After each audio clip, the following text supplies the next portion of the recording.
What's the deal? Welcome back to another episode of Locked On Pistons podcast. We have a special guest here today to talk about the Detroit Pistons, some of the drama that's happened, and also some young players with Isaiah Stewart and Killian Hayes. Stay tuned to find out who that guest is on today's episode of the Locked On Pistons podcast.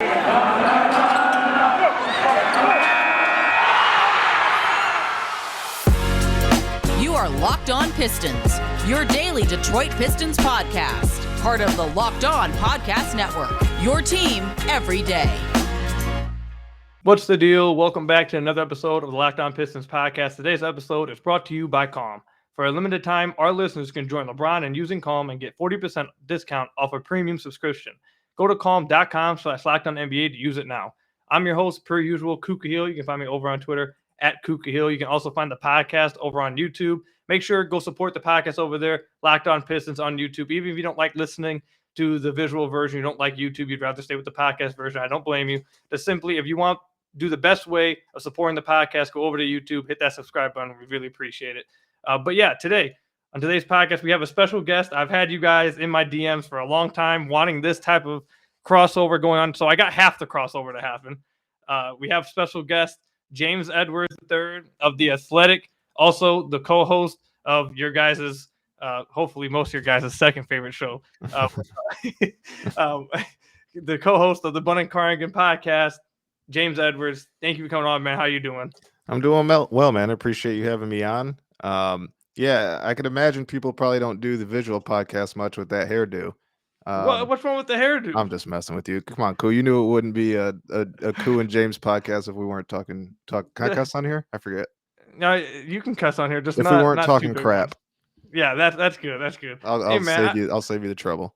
Hey, as long as apparently my fiance, as long as I don't got the braids, she's okay. So if I would had the braids, she would be making fun of me too. So no, I appreciate you having me on, man. You've done a good job since taking over. You had big shoes to fill. You've done well. I appreciate it, man. I appreciate it. So let's go ahead and get right into it. That's my favorite saying according to you guys, but let's go ahead and get right into it. So there hasn't been much talk about this. As I've said on the podcast the last few days, we hit on it the day it happened, and it's been talked a little bit on Twitter. But nothing too big. It's kind of like went under the radar a little bit.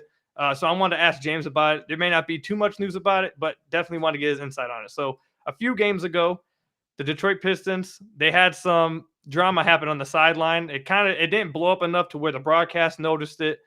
James himself told me before we started recording that he didn't really notice it until after.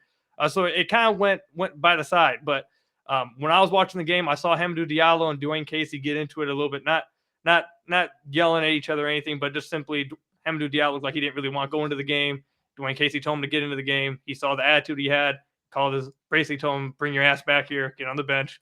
And then we had another one of our listeners and fans, Ellen, who was sitting behind the Pistons bench, took a picture of Troy Weaver coming down from his seating and talking to Hamidou Diallo and taking him back to the locker room. So, James, obviously a lot of Pistons fans have been talking about this. Hamidou Diallo himself has been a topic because he hasn't been playing as much.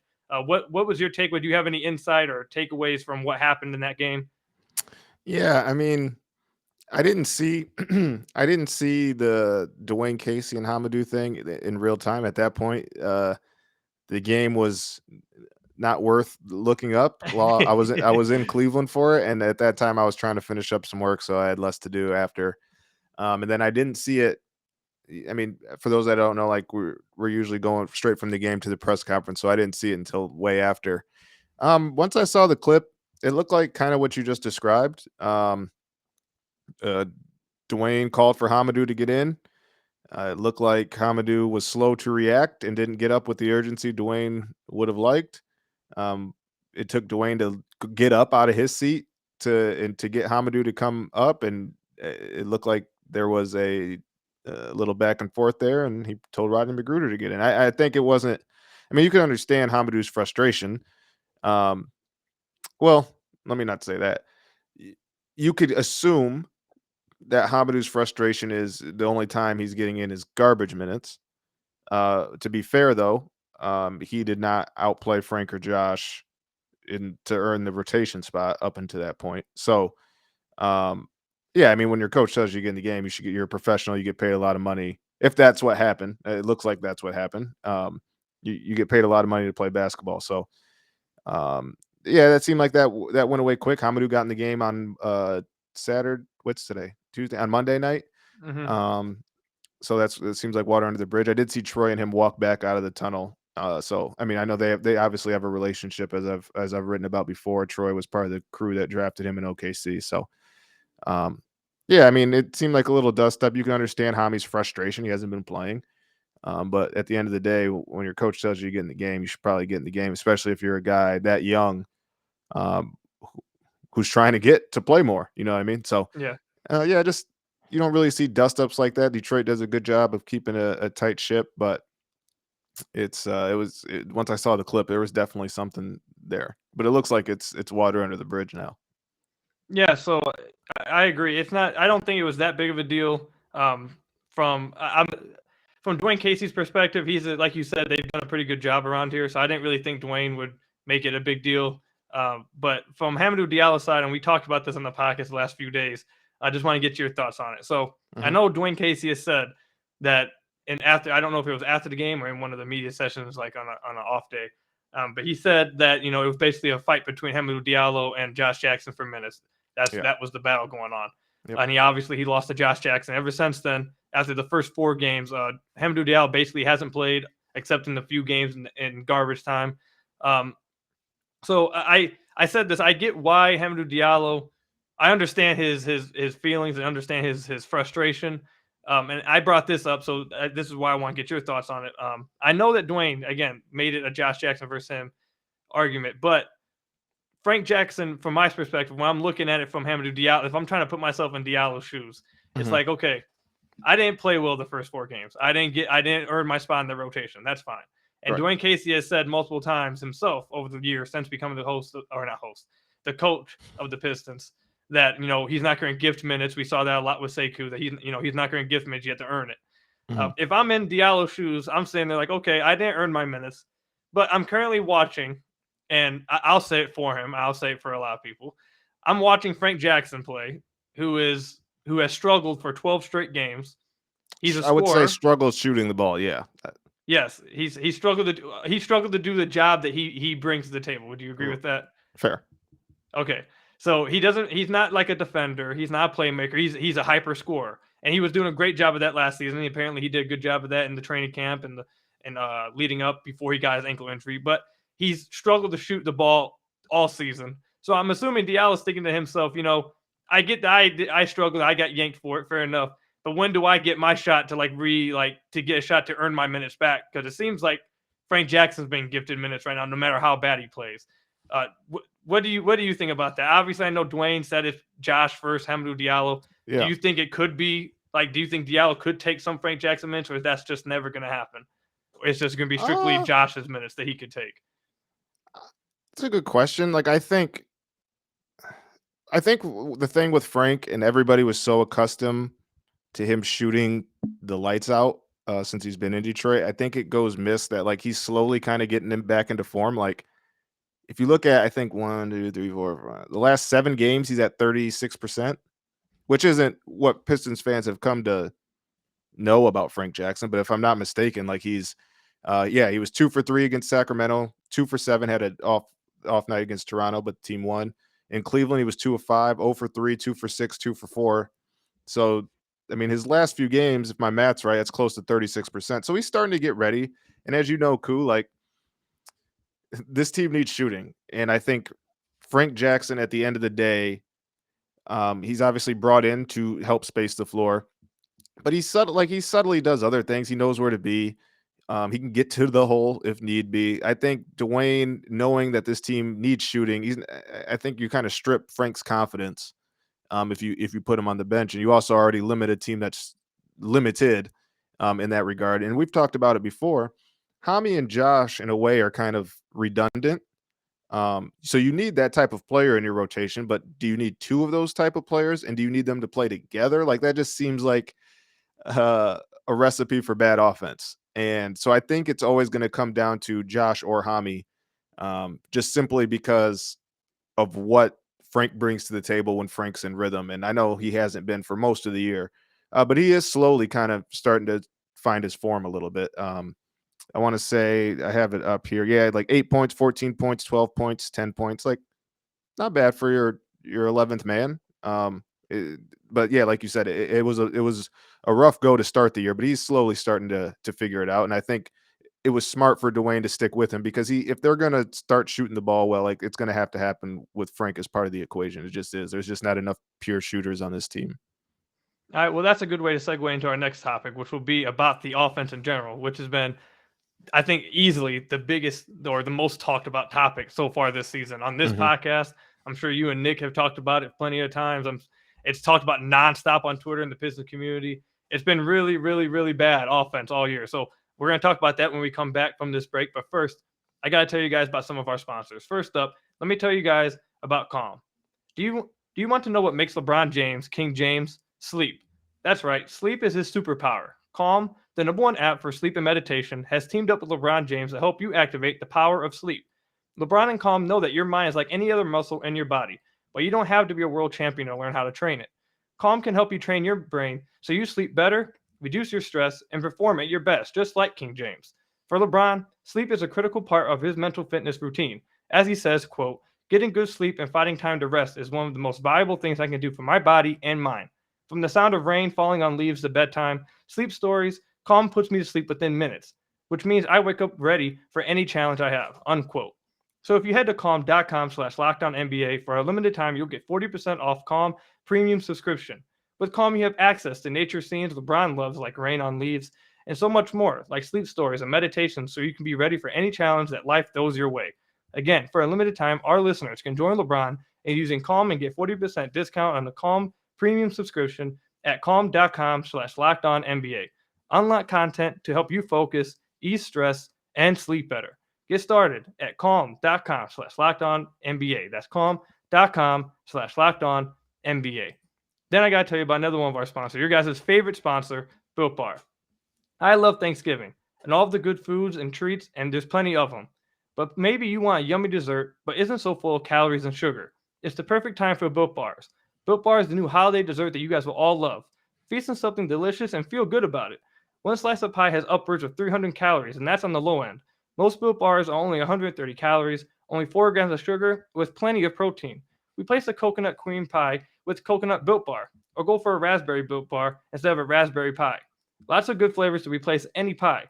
They're low calorie, low carb, low fat, and it's high in protein. And it's also covered in 100% real chocolate that's soft and easy on the teeth to chew. Built is a great option for when you're hungry. If Thanksgiving isn't coming soon enough, just go for a Built Bar or two right now. Serve some at your family gatherings. It will make things less awkward, I promise. Maybe Aunt Betty hasn't tried a Built Bar yet. It'll make things a lot less awkward when you have to get together with her. New surprises all month, limited time flavors arriving at Built.com regularly. So go check the site often. There's nothing like a Built Bar Black Friday as well. Make sure you go mark your calendar. Black Friday will be a huge event with all sorts of surprises. So go to Built.com, use promo code LOCKED15, and you'll get 15% off your order. Use promo code LOCKED15 for 15% off at Built.com. So let's go ahead and get back. Well, let me take this off the screen. Okay, let's get back into it. I want to thank you guys for making Locked On Pistons your first listen of every single day. We are free and available on all your podcast platforms. And like I told you guys at the beginning of the podcast, if you want to do your best job at supporting the podcast and show you appreciate everything we do over here, go to the YouTube channel at Locked On Pistons. Subscribe. We just crossed over 500 subscribers. You guys know that the goal is 1,000 subscribers by the end of the year. Help us get there. So make sure, again, you go to YouTube at Locked On Pistons and subscribe. Even if you don't like listening to the visual version, just go support the podcast by hitting that big red button that says subscribe on it. We'd really appreciate it. But anyways, let's go ahead and get back into what we were talking about. So we were just talking about Hamidou Diallo and Frank Jackson and kind of segued into the offense. So it makes sense that the Pistons play Frank Jackson because, you know, even though he's not hitting his shots right now, like you said, he at least like shows himself as a threat from beyond there still that Hamidou Diallo simply just wouldn't be able to show him so fast. And that I want to take that and just segue that into the rest of the team's offense. Kelly Olynyk is hurt now. So there goes one spacer. The team is awful shooting wise. The team is awful basically in every statistical category offensively. I've talked about many times in the podcast. I spent an entire podcast showing everyone the numbers of how slow they play in transition, how not even how often, what's the word? How few they run in transition. James, what's your overall thoughts on this offense before I start asking minor details about it? What's your overall opinion about the offense we've seen thus far? Yeah, I mean, there's a few things. It's hard to get out and run when teams shoot well against you. When you're getting the ball out of your basket a lot, it's hard to get out and run. And I just think naturally too, um, who's a on this roster, who's a get it and go with great pace type guy. You know what I mean? Like to get it up tempo. That's not Cade's game. That's not Killian's game. Jeremy's really kind of the only one that kind of moves like a gazelle in a way. Um, and he's looking for the ball too at times. So I just think as they need to improve a little bit defensively. I don't think they've been as bad as the numbers show defensively. I think a lot of that is due to poor offense. That's really hurt their defense. I mean, the turnovers are ridiculous. That's another thing.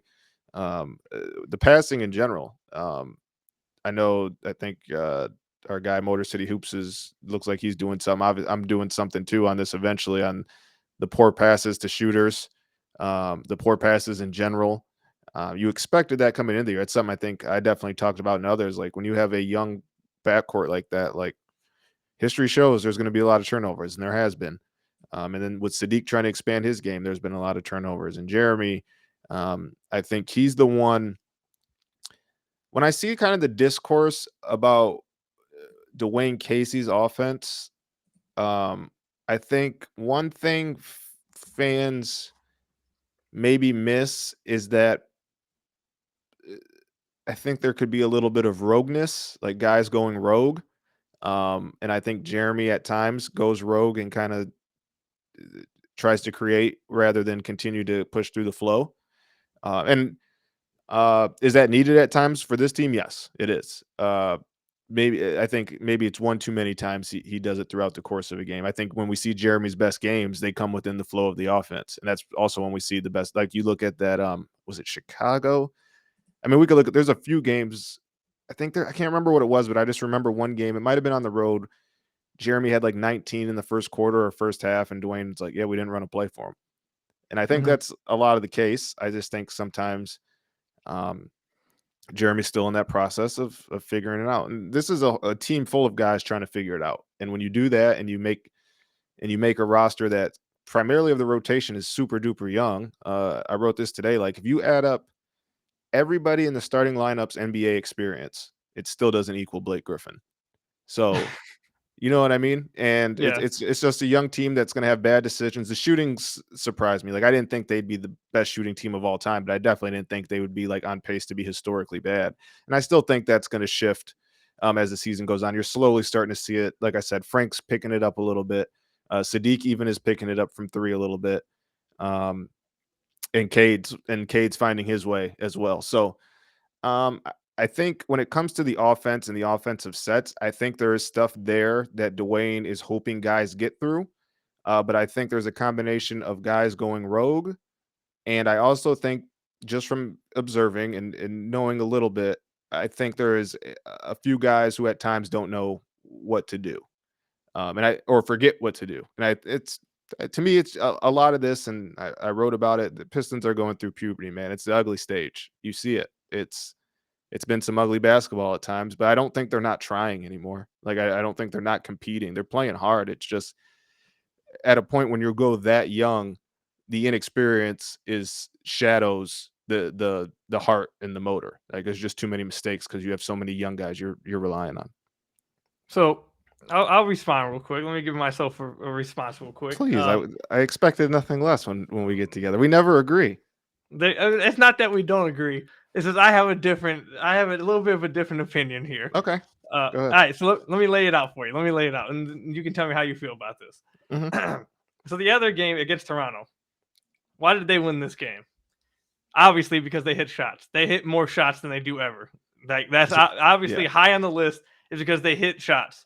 Yep. However, I think if you watch that game compared to their other games, I think one of the players actually came out after. I think it was Cade who came out and said they played a little differently, moving the ball, playing more freely in the offense, less. I forget what the word was, but I believe it was Cade who said this. But basically, my point is, I feel like what you were mentioning about guys going rogue. I mean, I've actually seen some people say that as well. So that may be more of the case than it is Dwayne Casey. I know people like to put it on Casey, but I really do. From the little I know, I think it is a little bit more part of the reason than it seems to the naked eye. Okay, fair enough. Okay, we'll take that into account moving forward. But still, I just like to point this out real quick. So with Jeremy, I just want, since you brought up his isolation, I just want to bring up his numbers just to give everyone an idea of how poorly he's doing this year. And so according to Synergy, he's scoring 0.78 points per possession. That's 28th percentile in the NBA. They rate that as below average. If you guys followed the podcast or followed me at all last year, you guys know that I talked about Jeremy's offense last year. I thought he was doing really good last year. Isolation, I believe he was around the 70th percentile last year. He looked really good, but it could be that was a one-year wonder kind of thing, and we all know that he looked a little bit better before the Pistons got rid of Derrick Rose and Blake. And once he had more stuff put on his shoulders, it kind of struggled a little bit. But I just want to throw that number out there to give what you were saying a little bit more stuff behind it. But this is another thing I want to bring up. So if you and we talked about this if you guys listen to the podcast, you guys know that we brought this up already. But last week on the podcast, I brought up Dwayne Casey's entire coaching career.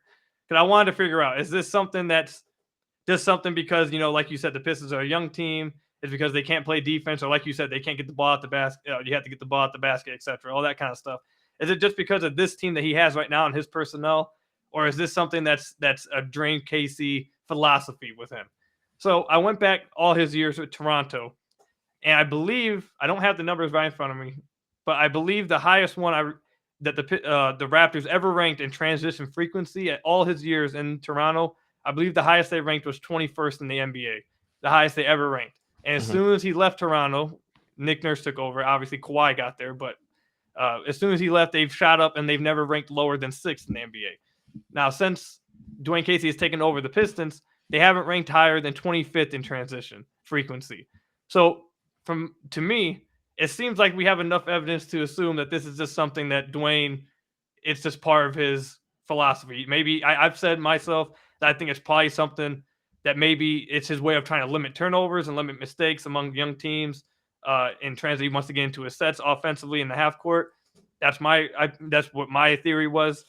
But either way, I think if it's guys just going rogue in the half court, I mean, there's not much you can't put much of that on Dwayne Casey. But I feel like that this team definitely would be helped more if they simply played a little bit faster, which I believe they are starting to play a little faster as well. Yeah.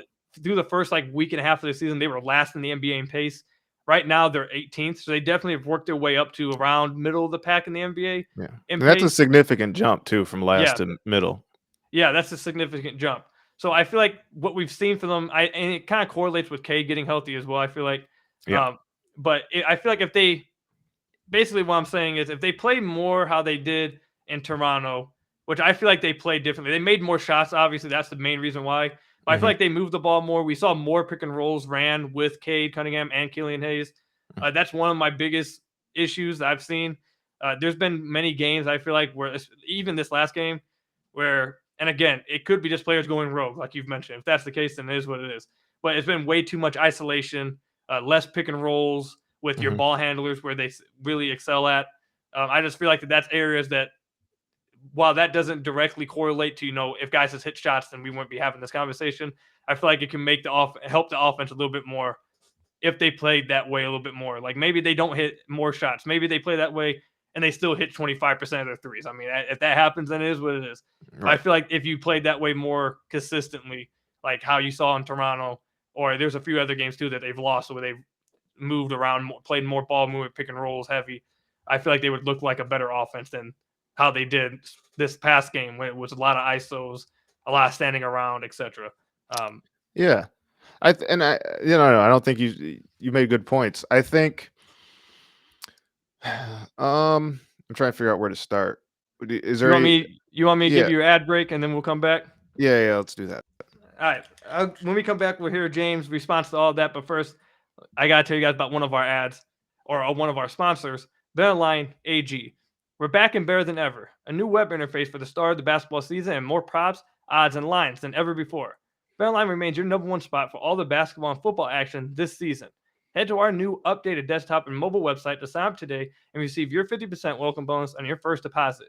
Just use our promo code LOCKEDON to receive your bonus. from basketball, football, NHL, boxing, and UFC right to your favorite Vegas casino games. Don't wait to take advantage of all the amazing offers available for the 2021 season. You can also bet on things that don't involve sports at all, like reality TV, awards, things I didn't even know you could bet on. BetOnline is the fastest and easiest way to bet on all your favorite sports. So go check out BetOnline AG and use our promo code LOCKEDON to receive your 50% welcome bonus. BetOnline, where the game starts. So when we left, we didn't get a chance to hear James' response to everything I said. So I'm going to give James the floor real quick. But first, I have to thank you guys for making Locked On Pistons your first listen of every single day. We are free and available on all your podcast platforms. And make sure you go subscribe to our YouTube channel. We're trying to reach 1,000 subscribers. But go ahead, James. So Dwayne, from my experience being around him, which is pretty much every day, Yeah. he pushes pace. But I guess when people think of pace, they think of getting out and running in transition, which is part of pace. But also one thing he hits home, and if you watch it, I'm gonna pay close attention against the Pacers. He wants the ball to break half court by 21 seconds, by the 21-second mark on the clock. And there are times, I think, when the team gets a defensive rebound, if you look, how many guys come back to try to get the ball to push it? And I think that plays a part in it too. I think people are still kind of trying to figure out their roles. Sometimes you'll see Sadiq stay back and look for the ball from Isaiah. You'll see Killian and Cade. So when you got three guys kind of lingering, it's kind of hard to push it. And I know Dwayne does talk about pushing it. Like that's something of great importance. I remember there was one game, it wasn't the Houston game. There was some game I think they lost, but they played with great. It might have been the Orlando game because Cade had some good throw ahead passes. There was one game where they had like great pace, and everybody's like, "This is how we have to play. This is how we have. Like." So they recognize it and they know it. I think it's just a matter of doing it. And like we said, they don't have any burners on that. Those guards aren't the quickest. Those guards aren't the fastest. They are turning the ball over in transition too. Not just the guards, a lot of the team. The spacing in transition is a key thing. Figuring out where guys are going to be, having guys get into the correct spots to create advantages. I just think, and I hate to lean on this excuse, but if you kind of just look at the flaws that this team has, it really is kind of like not chemistry based, but like figuring it out based. Like I thought Cade's quote the other day when I asked him, I know you're competitive. I know everybody on the team is competitive, but can you still take a step back and keep the big picture in mind? And I thought he said a great quote. He's like, we're still trying to learn the league. The league isn't going anywhere. And I think they are trying to learn the league. I think this Pistons team is trying to play a much different style than last year's team. Like if people forget, this Pistons team a year ago, they started 3-10, but they had Blake Griffin, Derrick Rose, and Jeremy Grant. And they played a much slower style, a much different style. I think part of the transition numbers in Detroit being low is, Blake was pushing the ball a lot and initiating the offense because that was the best way for the team to win. You know that, Koo. Have Blake have the ball in his hands at all times. I just think it's a team feeling it out. And I genuinely think once it meshes, I think it's going to look – I think we're like maybe a week or two away from it looking prettier. Like I'm not saying that they're going to go out and win more games, but I think we're getting closer to this team being a little bit more competitive. And if you look at the Kings game, yes, that first quarter was abysmal. And I know people are like, "Oh, big whoop on this one," but the Kings only outscored them by 3 the rest of the game after that first quarter. So there's the starters kind of learn what it takes to start games. Cade talked about that too. Sadiq, he's like, we got to represent the organization better and not start flat. I think a lot of that had to do with missed shots. They were missing bunnies, as you know. Like it was hard to watch. I genuinely just think they're trying to figure it out. And I think they have the right cast of characters that once it does gel, there's no egos, and I think the roles are going to settle themselves. I think it's just so early. How many? 3 weeks? I think it's still just fairly, and only a week and a half with Cade, 2 weeks. November 2nd. Exactly. It hasn't even been a full month. So I understand people's frustration. I hope that's not like coming across like I'm not sympathetic toward it, but what is it? Third youngest team in the league. And 4 of the 5 starters could start on a college basketball team. It takes, and they're also, I think it's also hard to adjust to, and we've talked about it specifically with Sadiq because of how he started the season with the ball in his hands more. I do think it is hard to adjust to such a ball dominance, not the word because he's not a ball hog, but I mean a guy who you need to have the ball in his hands. Like that's the best chance for you to win. I think that takes a little bit to adjust because everybody kind of moves down in the pecking order, and they're still trying to figure out Cade and learn Cade. I think it's, for me, it's just a gelling thing. All right, fair enough. We'll see what happens. It is very early in the season. I've brought it up myself. I very much have disliked the offense, but I have said that, it is early. It's 13 games. What is it, 12, 13 games, somewhere around there? Mhm. It's an 82-game season. Hopefully it gets better. They are young. They could get better throughout the season. You don't expect the shooting to continue to be historically awful, Right. but 13 games is a pretty long time. That's what had me worried. 13 games is a pretty long time to be historically awful shooting-wise.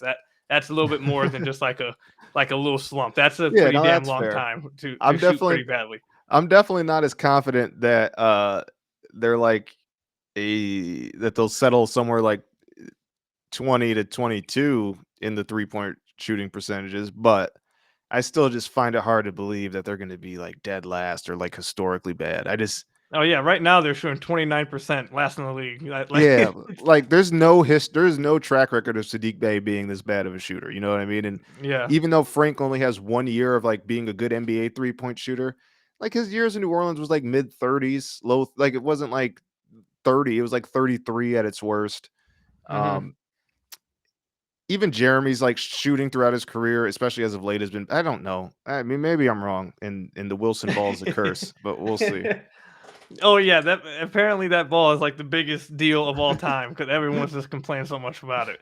It is slick. I did touch on they are definitely not broken in. I could say that. Fair And you know enough. what it's like, Koo, when you like get a ball out the box. Like those aren't, No, yeah, I said like nobody loves hooping with those. adjusting to a new ball is definitely an adjustment, but damn, last Yeah, you can't use it as an 29%. excuse for sure. You can't use it as an excuse. Not anymore. All right, so I know we're running up against the clock, but I did want to get these questions to James real quick. So we'll try to get this one quickly out. So 2 quick questions for you, James. Excuse me. Isaiah Stewart. I've brought up the concern throughout the offseason. And we're gonna try and make this quick hitters for you guys. But Isaiah Stewart, throughout the offseason, I questioned whether he would fit the best with the starting lineup. I also questioned whether he was ever going to be a legit outside shot or outside threat. So far this season, he's only taken 9 threes. He's shooting 11%. He looks like he's taking a little bit of a step forward defensively, I feel like. But For sure. offensively, I feel like I think there's room to be, again, it's early, but I feel like you can just see the type of player he is. And I'm worried that that's not the type of player that starting lineup needs, specifically their guards. Because if you're looking at their guards, and I've realized this, and this is a point of view that I guess I haven't really admitted. I guess I'm looking at this from a point of view of trying to make the backcourt work. If you want Killian and Cade to like really develop their best and keep going the way you want them to go, I'm worried about Isaiah Stewart being the best fit with them because he's not much of a lob threat at all. He's not even posing himself as a threat outside of like 6 feet. Like it'd be different if he was shooting and missing. Right now, he's not even shooting outside 6 feet. And they don't really run pick and rolls that much, I feel like, but he's not much of a roll threat either. What's your thought? What's your quick thoughts for Isaiah Stewart in the starting lineup? Because I feel like they have looked a little better when you just pick one of the two. Like if you have Kelly Olynyk out there to space the floor, or last year with Killian when he had Mason Plumlee a lob threat out there. What's your thoughts real quick on Isaiah Stewart with the starting lineup? Yeah, I mean, I understand. Yeah, he's not a vertical lob threat. The shooting isn't something he's really looking for right now. So I definitely get that. I just think that there is something there that I think with time could manifest into something. I don't want to say special and like overhype it, but you know what I mean? Like I think there is that type of guy in there. And I think it's worth going through the bruises and lumps because when the Pistons settle on the team they want to settle on and really turn the corner, the hope is that like Isaiah Stewart, if he's starting like your fifth most important starter. So you're like, obviously that pecking order is there now where he's like the 5th most important offensively, but you want to have a few more threats around him. And I think it would work. I'm just in the he's a tone setter defensively. I think he's been really good this year. Obviously, some guys have had good nights against him, but I mean, the one that comes to mind is like LaMarcus Aldridge, but he's had a good night against everybody this year. I just think I like what Isaiah brings on defense. I like the energy he brings, and I think I just think he's willing to learn, and I think it's going to get there. And I just think he's a guy that really, when you see the experience kind of starting to pile up, you're going to see a different player in like 2 or 3 years. But I understand the concerns for sure. All right, fair enough. And then last question. I know some of you guys may be, oh my God, come on, hurry this up. But last question. Killian Hayes, he had his best game, I believe, of his career last week. I believe it was against Toronto? Was that the game he had the double-double against Toronto?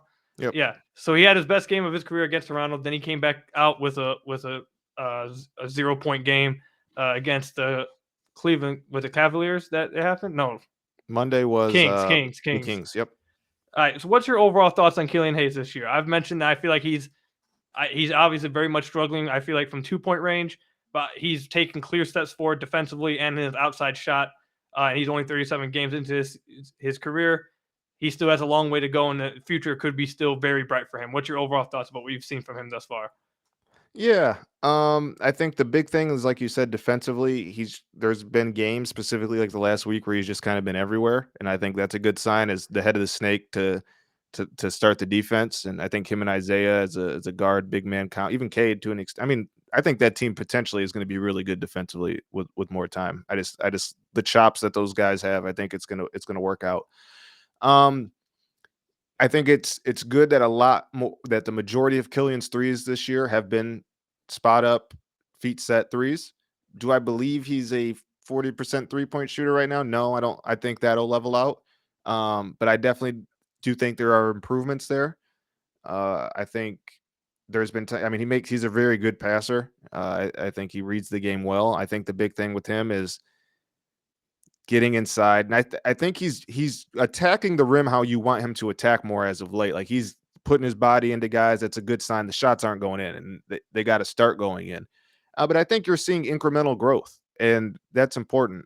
And I know everybody wants instant gratification. I know people want things to happen fast.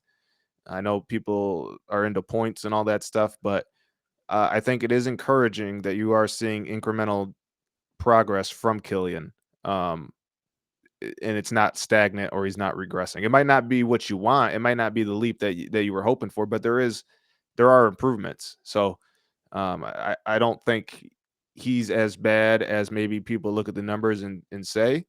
But yeah, I like the stuff he's done defensively, and I think he has made a concerted effort to be more aggressive when attacking the rim too.